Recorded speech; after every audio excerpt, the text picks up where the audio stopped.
Hi there, everyone. My name is Haley, and I am here today to teach you how to use the Chrome extension PicMonkey.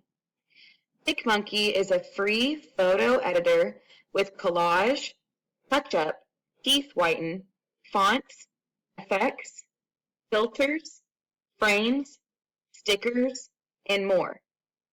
You can access PicMonkey by going to www.picmonkey.com, or you can download the Chrome extension app. When you install the app, the PicMonkey icon appears in the Chrome's app launcher on the new tab along with your other Chrome apps.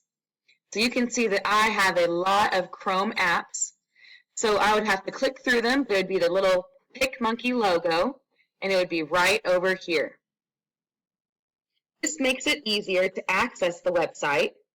Like I previously stated, you can just type www.picmonkey.com to access the website in your address bar. PicMonkey does offer a Royal account for $4.99 a month, but in my 2 years of teaching, the Royal account has never been necessary. When you first arrive to the website, you first need to decide what it is you want to do. You have 4 options. The first is Edit. Edit is what I most commonly use with my students. It allows you to create eye-exploding photos with the editor. You can add filters, text effects in general, overlays, and more. The Edit effect also contains all of the features included in touch-up, design, and collage.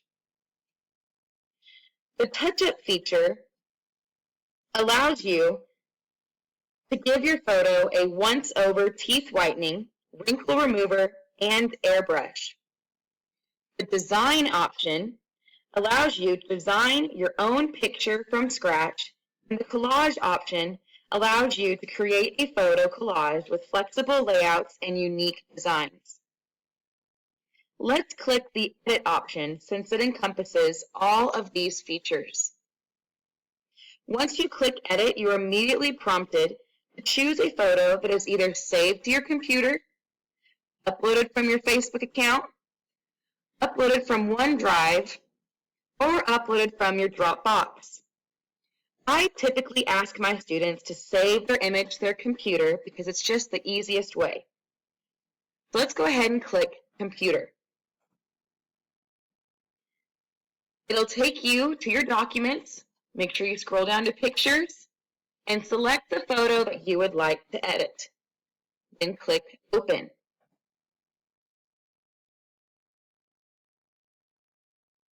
Once the image is uploaded, you enter the editor. You can see right here it is called the editor.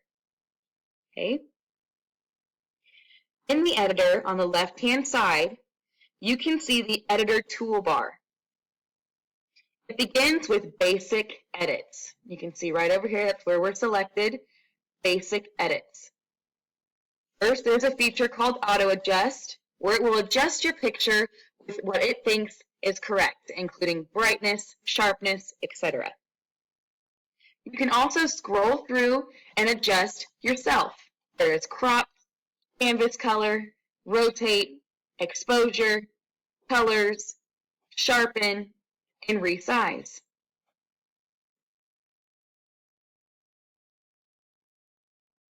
Next, we have effects. This consists of different filters, which include cross process, dusk. If we scroll down here, we have boost, soften, frost, black and white. And if you see right here, there is a little crown icon. This means that only a Royal user can use this filter. And when you click on it, it will show you this PicMonkey icon. That indicates that only a Royal user can use this feature. So if you were to try to save this image, it would immediately prompt you to pay the $4.99 a month. To avoid this, I just tell my students if they see the crown icon, they cannot use that effect. So let's try one out for fun. One of my favorites has always been cross-process. When you click on the feature, the effect automatically applies to your image, and you also will have options depending on the feature. For cross-process, I have green. I can change to blue. That just means it's going to pull out the blue tones. Or red. It's going to pull out my red tones. And I'll click back over to green, and you can see it brings out the green. Then there's also the fade option. That adjusts the intensity of the effect. So I can fade to very little. I can fade all the way to 100, and you can see it's a stronger effect now. There's also this paint option, and it says paint some of this effect in or erase a little bit. So I can click on that, adjust my brush size, my brush hardness, the brush strength, and then I can come through and draw on the picture. It might be hard for you guys to see, but it enhances the effect where I draw. And I can click reverse effect, and then it will take away the effect on there. And like I said, whatever effect you click on, there might be, and here it's asking me to go on apply or discard. Since it's just a tutorial, I'm going to say discard. But now I'm on a different effect, so there's different options here. And I'll click on some other ones here. You see with Orton, it has bloom, brightness, and fade. If you want to apply the effect, you click apply. If you do not want to apply the effect, you click cancel. Next, we have touch up. Here is more of your Photoshop elements. You have blemish fix, wrinkle remover. There's even spray tan, teeth whiten, lip tint, eyebrow pencil, eyeshadow, weight loss. Lots of effects here. Next, we have text. This is where you can add text to your image. There are many fonts to choose from. All we have to do is click on that font, click Add Text, and it appears on our screen. And I can move that text wherever I'd like for it to go. I can change the color of that text over here. I can make it bold, italicized, left aligned, center aligned, right aligned. I can change the size. And then you just double click inside of it to type something. You can see I need to make my box a little bigger or make my font smaller. And I can change my color here. Okay, I'm going to go ahead and click delete because I do not want that on there. My next option is this cute little butterfly, and this is overlays. Here's where you can browse the different categories for overlay effects. I'll click on one to show you what it does. This category was hearts. I can click on a heart and it appears on my screen. Okay, go ahead and click delete. I can scroll down. There's even hats. So if I had a picture of somebody, I could put a hat on them.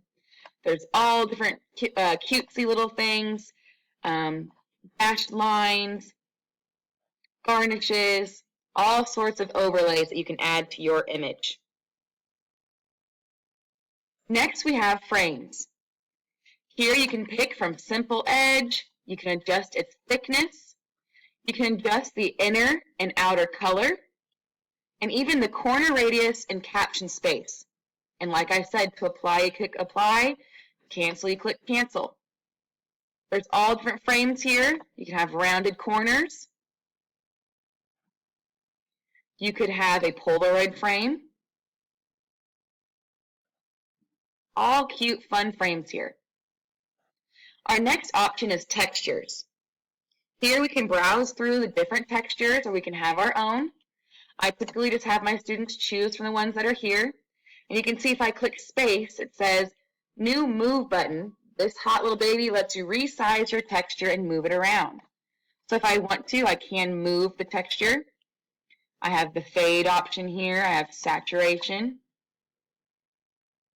Go ahead and click cancel. And there's all different types of textures here. Paper, So this is where it's fun to just let your students be free and play around with the software to get to know it themselves.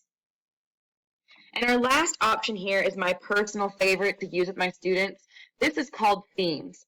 And what is so fun about themes is that you can assign assignments for seasonal holidays. For instance, one of my students' favorite assignments is during Halloween. They get to zombify themselves. We go outside and take photos, and then they come back inside and they zombulate themselves, where they turn themselves into zombies. If we go back to our themes here, there's also back to school.